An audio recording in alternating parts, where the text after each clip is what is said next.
people, that created a frequency field around our culture. And it's like a black hole, and it sucks energy. It siphons, it takes energy.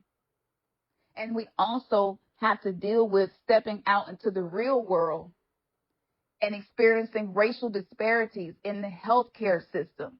This is hurting women at rates that you couldn't even imagine. So the body is breaking down. The mind is breaking down.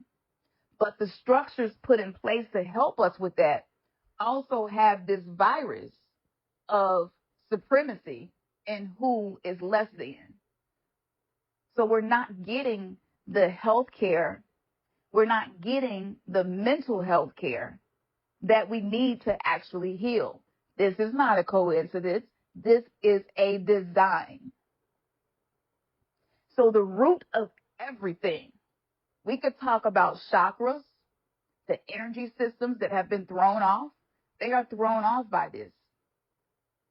And the sad part about this is a lot of us don't discover how deep our dysfunction goes until we get in our 40s and 50s.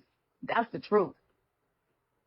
On a hormonal level, not only are women having this difficulty with getting help outside of their home, but a lot of women aren't getting the emotional support that they need. And it's not because men are not capable of love.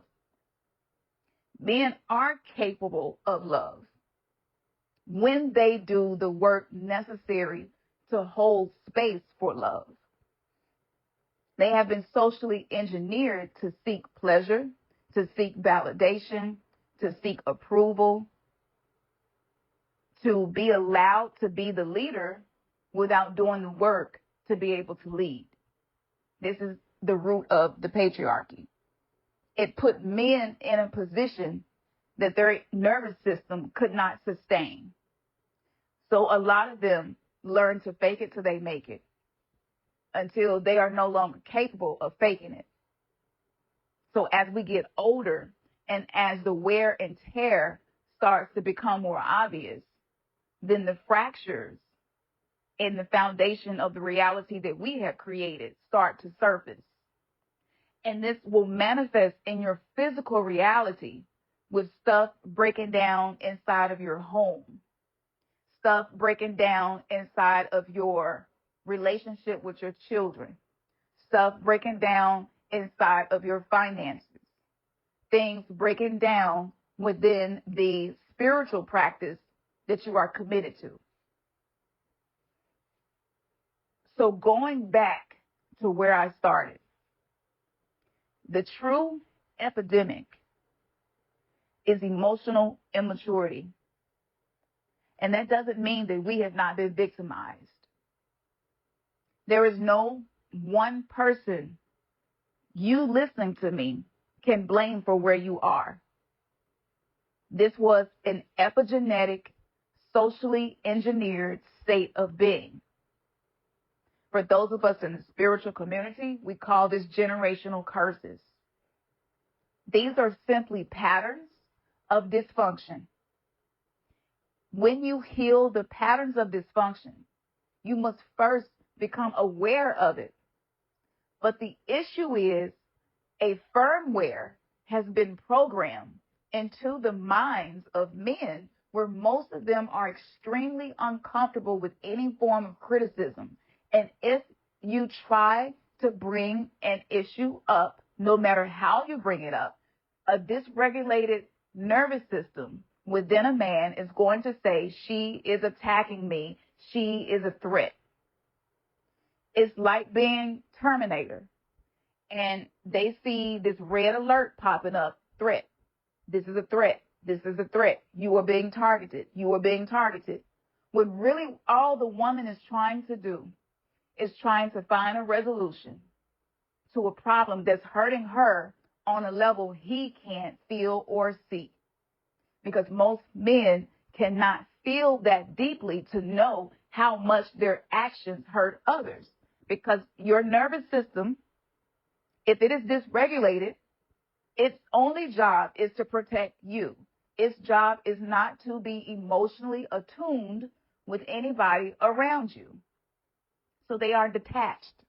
There's a firewall up. And the patriarchy created a virus within the minds of men that view women who try to seek resolutions as a threat. Over time, the woman physiologically starts to break down. As she gets older, she isn't creating estrogen the way that she was, so she doesn't have the capacity to caretake anymore. She's not going to have the energy to be the one overextending herself and going the extra mile. She's not going to be able to be the one who is cooking and keeping up with what's in the kitchen and the kids' doctor's appointment, her doctor's appointment, what's happening at school, school events, trying to work, make money, trying to manage a household, trying to manage bills and budgets.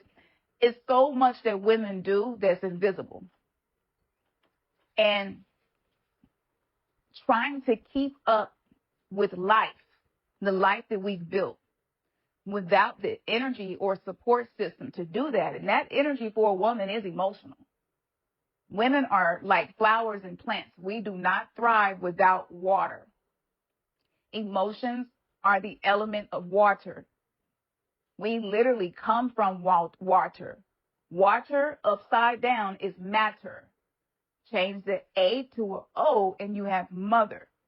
So water is the mother of all existence and creation, which means our emotions is always creating something. It's always giving birth to something. So she's trying to keep up. Her body isn't making the hormones necessary to keep up. Her cortisol levels may be too high for her to manage stress. So the stress that she has already stored inside of her body, in her tissues, is there. But now there's an accumulation of stress because her and her partner have poor conflict resolution strategies in place. So now more stress is accumulating on top of the stress that she has absorbed, because women are natural absorbers. We are sponges. We are reservoirs. We are built to hold and contain babies. A baby could be anything energetically. So we hold this pain inside of our wombs. Every time a wounded man has entered into a woman's womb, he has left an energetic imprint of his own traumas inside of her. So not only does she have her trauma, but she has his. She has her mama's trauma and her daddy's trauma. And she's trying to exist in a society that doesn't yet see her as an asset. And so what a lot of us learn how to do wants to overfunction so that the underfunctioning system and partners don't create more stress for us. So we end up becoming hyper responsible, hyper independent, hyper codependent. We need co-regulation.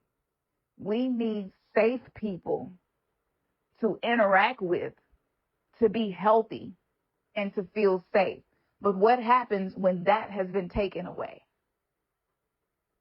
So if the woman is emotionally, energetically tied to everybody else's comfort in her reality, she isn't going to be able to take care of herself.